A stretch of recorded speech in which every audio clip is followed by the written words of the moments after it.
شیطان کی کہانی اور خدا کی محبت۔ کیا آپ نے کبھی سوچا ہے کہ اگر خدا محبت کرنے والا ہے اور سب پر قدرت رکھنے والا ہے تو پھر شیطان کہاں سے آیا؟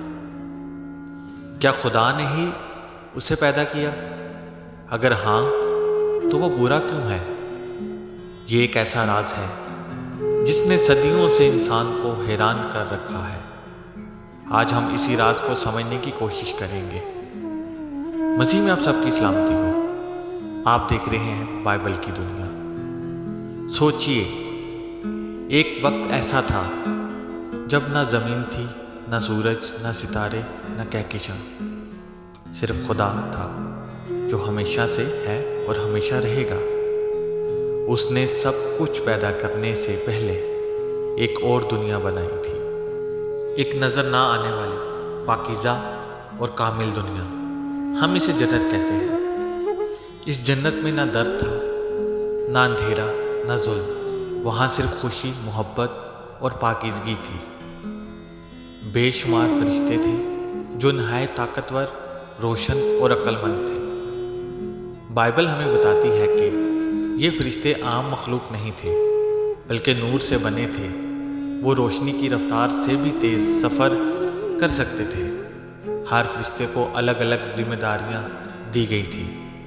کچھ صرف خدا کی عبادت کرتے، کچھ خدا کے پیغامات لاتے، کچھ جنگ میں حصہ لیتے، اور کچھ خدا کے تخت کے قریب رہنے والے تھے۔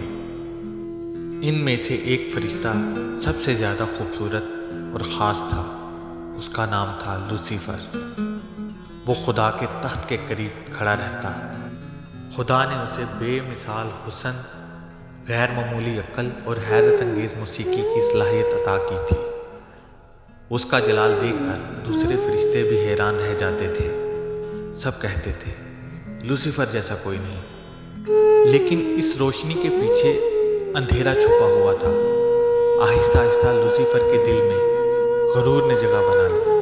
اس نے سوچنا شروع کیا، میں اتنا حسین اور عقل مند ہوں تو پھر میں خدا کے تابع کیوں ہوں؟ میں خود کیوں نہیں خدا بن جاؤں؟ کیوں نہ میں تخت خدا پر بیٹھوں؟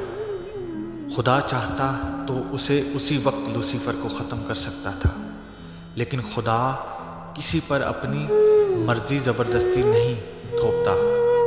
عبادت تبھی سچی ہوتی ہے جب انسان یا فرشتہ اپنی مرضی سے کرے۔ اس لیے خدا نے لوسیفر کو وقت دیا تاکہ اس کی اصلیت سب پر ظاہر کی جائے۔ لوسیفر نے اپنے خیالات دوسرے فرشتوں سے بانٹنا شروع کیے۔ اس نے ان کے دلوں میں شک بویا، کیا واقعی خدا سب سے بڑا ہے؟ اگر میں بادشاہ بن جاؤں تو تمہیں زیادہ آزادی ملے گی۔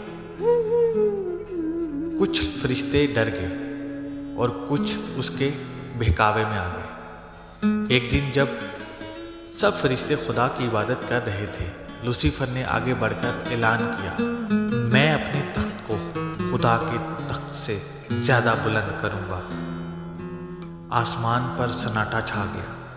کیا واقعی کوئی خدا کو للکار سکتا ہے؟ پھر آسمان پر ایک جنگ چھڑ گئی۔ بائبل کہتی ہے کہ جبرائیل اور اس کے فرشتے، لوسیفر اور اس کے ساتھیوں سے لڑائی ہوئی۔ یہ جنگ کوئی عام جنگ نہ تھی بلکہ طاقت اور حکمت کا ٹکراؤ تھا۔ آگ بھڑکی، تلواریں ٹکرائی اور ایک خوفناک لڑائی ہوئی۔ آخرکار لوسیفر اور اس کے ساتھی ہار گئے اور آسمان سے نیچے پھینک دیے گئے۔ اب وہ شیطان یعنی ابلیس کہلانے لگا۔ لیکن کہانی یہاں ختم نہیں ہوتی۔ شیطان نے زمین پر نظر ڈالی۔ زمین پر خدا نے ایک خوبصورت باغ بنایا جسے عدن کا باغ کہا جاتا ہے۔ وہاں آدم اور حوا رہتے تھے۔ انہیں کسی چیز کی کمی نہ تھی۔ خدا نے انہیں صرف ایک حکم دیا، نیک و بد کی پہچان کے درخت کا پھل مت کھانا ورنہ مر جاؤ گے۔ یہ ان کی آزادی کا امتحان تھا۔ شیطان نے یہ موقع ضائع نہ کیا۔ وہ ایک چالاک سانپ کی شکل میں آیا اور حوا کو بہکایا۔ اس نے کہا، تمہیں موت نہیں آئے گی، بلکہ اگر یہ پھل کھاؤ گے